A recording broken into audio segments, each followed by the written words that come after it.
It was on this date in 1954 that a small Dallas, Texas company called Texas Instruments announced the sale of the first real consumer product in its line. It was the first ever transistor radio. The company was first seen on the radar in the semiconductor field a few years earlier when the name was changed from Geophysical Service, a company that made equipment that looked for oil, to something new and better, Texas Instruments.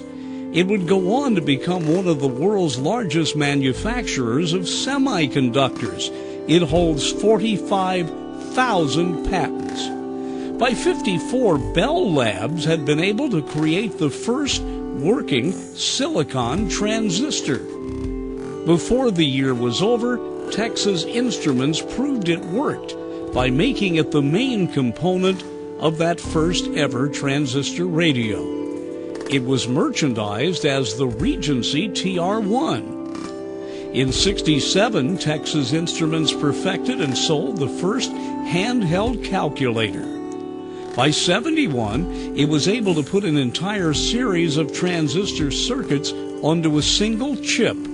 It was called the microprocessor. For a while in the '80s, it even merchandised a home computer, the TI-99. Today, Texas Instruments remains a computer giant, but it was on this day in '54 that it proved that computer miniaturization was the wave of the future with that first ever transistor radio.